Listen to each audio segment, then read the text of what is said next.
Thank you so much.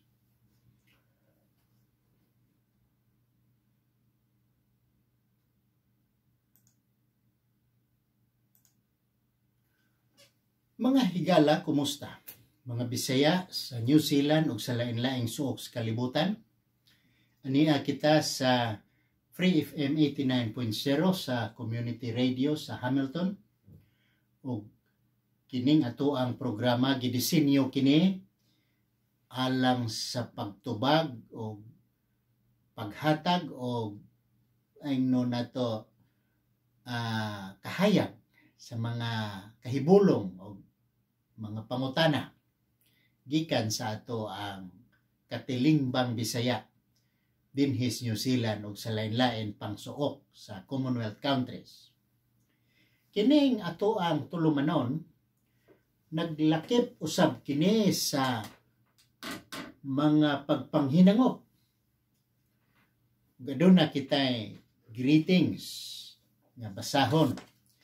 Kini greetings ngadto sa magtiayon nga Nes ug Jet Nubal nga naa diha mahiluna sa Dixon Street, Dixon Avenue. Diha ni sa may Millionaires area. Kini silang duha mga buutan o matinabangon nga magtiayon. O usab ngadto ni Engineer Paulino Maravillas, usa kini kabatid sa inhinyeriya, usab kini kaambungan o lantit nga higala nako dinhi sa Hamilton. O gikan or ngadto usab sa laing batid sa inhinyeriya nga si Engineer Art Guadalquiver. Kini si Engineer Art usa kini ka practicing engineer dinhi sa New Zealand o direktor o tigdumala sa engineering company nga gitawag og GNA, Guadalquiver in Art, nga niya mahiluna sa Hamilton. Kini si Engineer Art adunay Master of Science sa Civil Engineering dito sa University of the Philippines ug usab dunay Master of Science in Structural Engineering dito sa nasod sa Australia. So dili ni siya mayon yano-yano na to nga pagka inhinyero. Ni apod ato ang higala nga ni dinhi sa Hamilton pod. Usab ngadto ni Dave Anino sa Auckland nga walay pag-ukon-ukon sa pagpaminaw niining atong Sibya nga Binisaya. May pagpaminaw diha nimo Dave. O mulahos kita, mapasagirit kita dito sa unod o bukog niining ato ang tulumanon nga maong pagtubag sa mga pangutana o kahibulong. Kini gikan ni Kevin. Si Kevin ang utana ni atong usang semana. O kining yang pangutana karon iya kining in English. O ako ning hubaron alang sa ato ang mga Bisaya nga ating paminaw. Hibaw ko nga ang atong mga Bisaya dinhi sa New Zealand o sa lain-laing kabahin sa Commonwealth countries, mga larino ni sila mo in English. Apan kung ato sa ning in Englisson, moingon pod sila nga Binisay kay mao ginay among ganahan, mao ginay among gusto. Na matod pa niya. Attorney, last program you said there is no retirement age. Does it mean a person can still work at the age of 100? Mo na pangutana ni Kevin. Na kining pangutana ni Kevin, ako ni siyang giisip nga follow-up question nga medyo na ay halo or sambog nga pagribingke. Murag argumentative question. Pero maayo na. Nga, doon ay mga kahibulong ngayon na nasod gihapon na din sa atong programa. Na Kevin, di mong mahinumduman nga itong usang semana ang akong giingon nga walay compulsory retirement by reason of age. Wa ko mo ingon nga walay retirement age. No, ang lahi ang pagkaingon, pagkasulti nga walay compulsory retirement by reason of age. Lahi sa tong giingon nga walay retirement age. Ang retirement age, ikaw ana mo'y mo desisyon. Dili ka sapleon o palagputon sa trabaho nga pinugos. Gumikan lang sa imong pangidaron. Usa ka na kakalapasan, daghan ang desisyon ni ana mo gani nang laksi na nas balaod ang retirement age nga compulsory. Kay kana siya usa ka paglapas sa tawhanong katungod nga imong laksion gikan kaniya ang iyang pangabuhian, kalingawan o ang iyahang gusto gyud nga lugan ay sa kinabuhi, mga activities of life sama anang pagpandrabaho. Gumikan lang kay niabot na siya sa edad nga hingkod or kadtong gilatid nga pangidaron. Ang akong giingon nga naa kana sa tudling sa balaod nga gitawag og Section 104 sa Employment Relations Act nga nag-ingon diha nga walay compulsory retirement by reason of age. Ha? Ingon pa nimo, does it mean a person can still work at the age of 100? No. Nagpasabot ba nga ang tao mamahimo gihapong mutrabaho hangtod sa nagpangidaron na siya usa ka gatos? Ikaw may mo desisyon ni Anak Kevin, ang akong tubag. Bisag mo abot kapag 300. Basta doon na kapay kaakuhan sa pagpandrabaho. Makalakaw kapag ikan sa imong panimalay hangtod ngadto sa pandrabaho. Di ka dito makatog o makabuhat ka pa sa mga buluhaton nga may labot sa imuhang mga tahas dito sa trabahoan. Bisag mo abot ka pa og 300 or 500. Basta mo siyapol ka pa.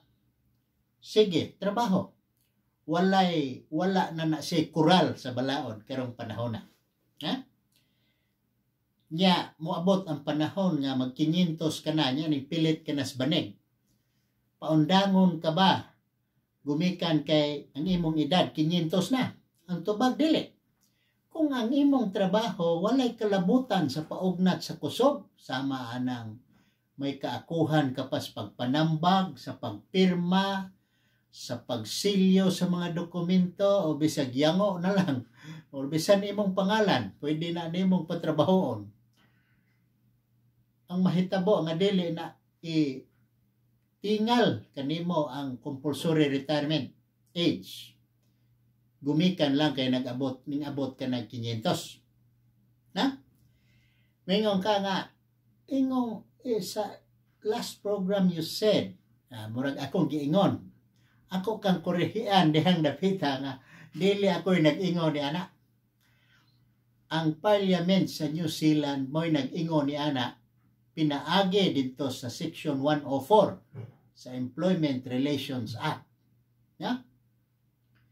Naayaw kabalaka kung ang tao mag-edad na og usa ka gatos, 200, 300. Wa man kinahanglan nga ilang panrabaho paugnat gyud sa kusog.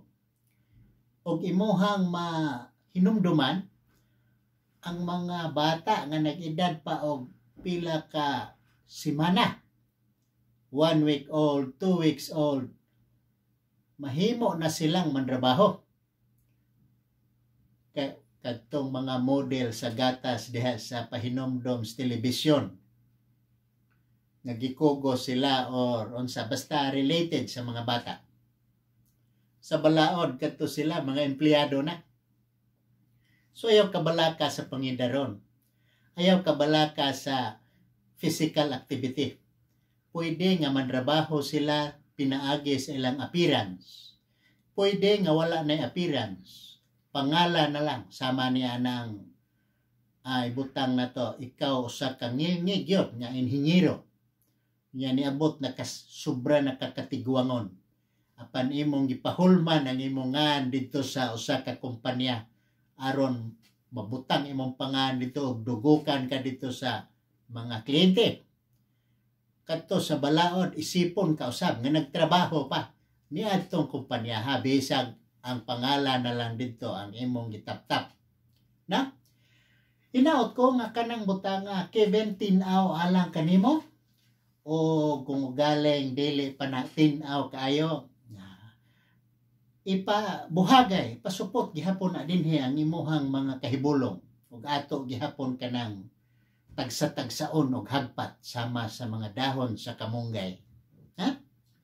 Daghang salamat. Dining higayon na mupadailos kita ngadto sa pangutana ni Joseph. Ang kang Joseph nag-ingon, attorney, unsa may mong matambag sa mga batan-on karon? Indot ng imong pangutana, Joseph. Maglisod ko ni panubag sa imong pangutana kay unsa may mong matambag sa mga batan-on karon. Kuyawan sa ko na ni kay mura magipasabot ni nga wa na ko masakop bas mga batan-on ba karon. Ha? Mura na ko gilakangan sa panahon. Pero sige lang, ato gyapon ang sustinihan ng imong pangutana. Na, kung imong lion, ang matag henerasyon sa tao adunay iyang kaugalingong kahimtang nagilatid sa diha sa nagkalain-laing mga pamaagi, panahon o mga sitwasyon o sirkumstansya. Niining bag-ong henerasyon karon, aduna na sila mga bag-ong standard sa panginabuhi. Doon na po sila karong panahon na ang teknolohiya. So nawala na, tungod kay naay teknolohiya, nawala na ang ubang mga kahimtang kaniadto. Sama ron ni anang mangutana ta sa mga maguwang pa nato pangidaraw. Nawa na to. Kaya nga naman, ang tanang kasayuran, imo na lang tuslokon dito sa mga gadgets. Ha? Nya nawala na sa itong pagmemorya o mga telephone number, mga numero-numero. Kay imo naman lang ditong Leon, to naman dito tanan. Ug daghang nangawala. Muna nga nagpuyo sila, ang bagong henerasyon nagpuyo sila sa ilahang panahon og sigon sa ilang kahimtang. Usa niini ang kausaban sa balaod, pananglit. Kaniadto murag gahi-gahi tingay to atong kay nganong lutoson pa man gitag latigo usa ta makasabot, no? Unya latigohon kita aron ta madisiplina. Yang balaod kay nakakita nga giabusahan naman puto. Di wa nay latigo karong panahon na, di na nimo na makulata ang bata. No, kining bagong panahon karon. Nadili na nimo sila mayano-yano og disiplina sigon sa mga pamaagis disiplina sa atong panahon nga usahay tig-apod kayo, no? Rough ba? Apan kining imong pangutana, lahi kini. Dili kining akong natubag, dili ni labot sa imong pangutana, kay imong pangutana unsa may imong matambag. Nga akong nasulti nimo ang kahimtang mas panahon. Na, kato, mura lang ihanigan lang nako ang panglantaw nining dapita. Nga kita ni atong higayona atong gipuy-an ang panahon nining sigo sa atong kahimtang. Atong kahimtang, sirkumstansya o mga pamaagi ni atong panahon nga kita gimatuto pa. Maotoy mga pamaagi sa atong henerasyon. Ug ato sab nga tugutan ang bag-ong henerasyon nga mopuyo sa ilahang kaugalingong kahimtang. Ato silang hatagan og ingno nato gawas nun nga kalingawan sigon sa ilang panahon o sirkumstansya. Dili kay magsigi tag ingon nga kato nga mong panahon mas maayo to kaysa karong bag-o. Sige na subay-subay nga di ra ba na masubay. Ingon pa sa akong higala dihas iskina, nganong di man masubay attorney. Dili ka na masubay ng butanga gumikan sa katarungan nga nagsumpay-sumpay ka na kanang pagkasultiha nga mas maaytong among panahon, kining mga panahon karon lahi na. Balik ta sa atong panahon. Ang mga tiguang po nitong panahon na moingon kaning ilang panahon kadto atong panahon lahi na kaysa ilang panahon, murag bot pa sa bot nindot ilang panahon kaysa atong panahon, no? Katusan sila ilar sa itong nadunggan gikan sa karaan pang panahon. Why bugto ang comment or katong mga sugilanon nga ingon ato nga kining mga bag-o rong tubo lahi na kaysa among panahon.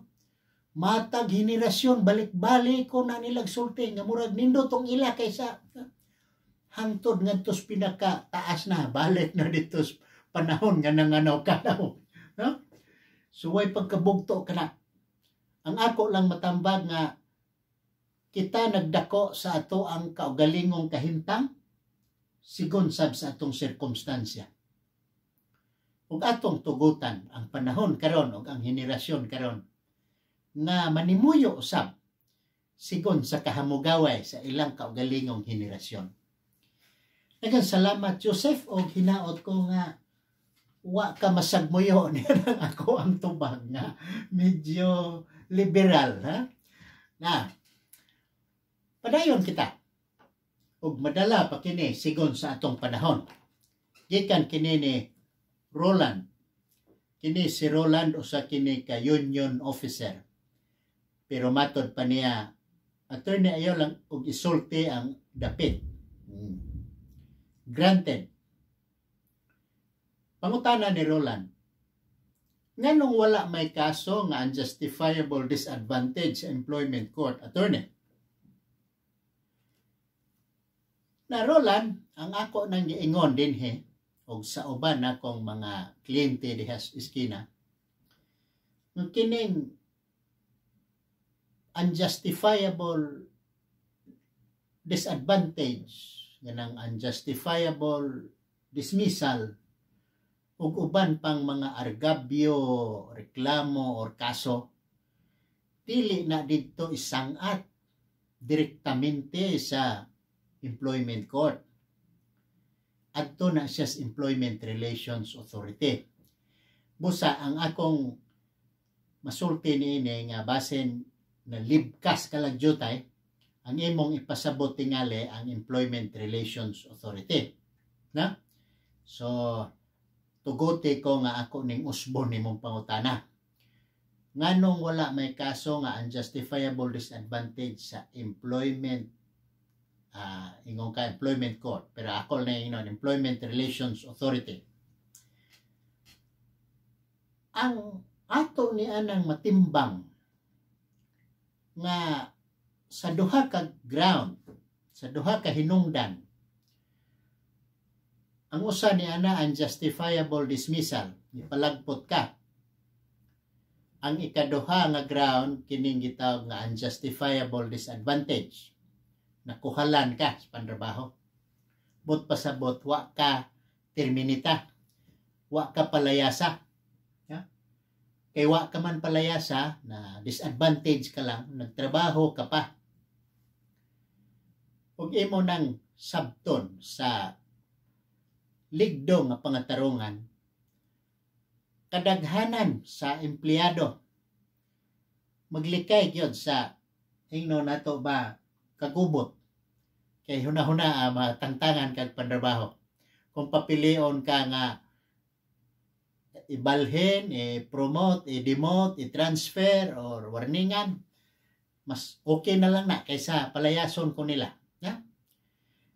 Muna nga ang unjustifiable disadvantage wala kayo masangat sa Employment Relations Authority gumikan kay una naglikay or maglikay ang empleyado sa kagubot nga moresulta hinuon sa pagtangtang o kining pagpamalibad sa promotion, demotion, transfer, warning gilikayan sab kana sa kalab-anan kadaghanang empleyado tingali mga 99% na nila maglikay nga pasakahan sila insubordination charges nga mo hinungdan unya ngadto sa pagkatangtang nila unya kisa may mopakaon na sa ilahang banay no muna nga ang kadaghanang kaso sa Employment Relations Authority kining mga kaso nga disadvantage nahimo kining secondary attack sa ilahang unjustifiable dismissal. I-dismiss na nimo, file sila kaso. Ila na lang itaod tong ubang causes of action sama sa disadvantage. Pero dili to mo'y una nilang i-file. Unya na to nila i-file is buko-buko. Mura to reinforcement, mura to secondary attack sa ilahang unang kaso. Pero ila na tong gitaguan sa ilang dughan. Na? Muna nga akong giingon nga kung warningan gani kamo, kung giingon sa una na kong programa, object kay mo resulta kini sa kaso nga unjustifiable disadvantage. Ang akong giingong object ato pa supako nimo sod gyud sa imong employer. Wa ko moingon nga i-file na dito sa Employment Relations Authority isip kaso nga unjustifiable disadvantage. Na? So inaot ko, Roland, nga dunay kahayag kanang dapita sa imuhang mga panglantaw o sa imong pagtulutimbang-timbang sa mga suliran diha sulod sa inyong organisasyon. Daghang salamat. O maayong pagpaminaw di ay nila ni Richard Losada na naa sa Hamilton o sa kini ka empleyado sa usa ka dakong kumpanya usab o ni Rolibert Abaw nga usab empleyado sa Oakland matingay ni siya sa usa ka dakong construction firm panian ni siya dinhi sa may Douglas Avenue nagpuyo sod sa Hamilton. O ato patingaling magukod kining lain na usab nga pangutana. Nagikan kini ni Steven. Matod pa ni Steven. Miingon ka attorney og imo mangganing gibalik-balik nga ang personal grievance kung mo file og kaso dito sa Employment Relations Authority. Imong giingon nga duha lamang ka grounds ang personal grievances kung mo file og kaso dito sa Employment Relations Authority. Unsa man di ay ning gitawag nga non-justification grievances, attorney? Daghang salamat, Steven. Maayo kay imo nang giablihan ning butanga. Ang akong giingon duha ka sagad nga hinungdan, duha ka grounds, sagad or common. Wa ko moingon nga duha lamang ka grounds. Ang duha ka sagad nga hinungdan mao kining unjustifiable dismissal o kining unjustifiable disadvantage. Na? Ang imong pangutana, unsa man ning gitawag nga non-justification grievances? Ang kadtong duha ka ground nga sagad kaayo, unjustifiable dismissal, unjustifiable disadvantage, ug imo nang i-file ng duha ka kaso or uusa ni ana, basta sod ni anang duha. Ang tubag ni ana sa employer mao nga justifiable kadto. So unjustifiable dismissal, tubag nila gidismiss ka apan justifiable. Kung mo-file kag unjustifiable disadvantage, ang tubag po nila na disadvantage ka pero justifiable. Na? Panangin mo pangutana, unsa man din ang gitawag nga non-justification grievances nga ningingon man ka nga duha lang ka grounds. Na? Ang kining non-justifiable grievances, usa kini ka kaso nga dili tugutan ang employer mo justify. ang kaso gud nining mga non-justification grievances sama ining discrimination, racism, sexual harassment o guban pa. Dili mo ingon ang employer, sakto nga gi-harass ka tungod kay nagsinina manggug kag nipis, dili na ingon na naon. Kung mo justify ang employer, kung dunay kaso nga justifiable non-justification grievances, kung mo justify sila na wala na, game over na. Walay justification nga gitugot yan ang dapita. O kining mga butanga, basta mahinabo na gani nga ang imong i-file non-justification grievances, kalabanan ni dili na dito mo agi sa Employment Relations Authority. Adto na ni siya sa Human Rights Tribunal tungod kay ila kong panamastamasan ang akong katungod na ug uban pa. So usahay adto sa District Court gumikan kay dunay sagol nga krimen o criminal element. O kining kang Julia isgot kini og discrimination. Nang-apply siya trabaho apan ato na lang kining isumpay sa sunod natong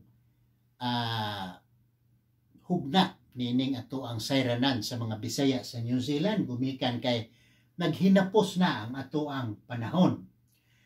O daghang salamat sa inyong pagsunod nining atong sayranan sa mga Bisaya sa New Zealand. Nunti gihapon ninyo ang atong tulumanon sa sunod higayon, sa samang takna, sa samang higayon ug sa samang istasyon dinhi sa Free FM 89.0 sa Dakbayan sa Hamilton. Ako moingon kung buot kang makabaton sa kinabuhing tunhay, pagbinuotan kanunay. Kini si Paul Alforque ang inyong abogado ug manlalaban o inyong alagad usab dinhi sa atong sayranan sa mga Bisaya sa New Zealand. Hangtod sa sunod, uban sa akong panghinaot nga kamo anaa kanunay sa maayo o kapiskay nga panglawas. Daghang salamat.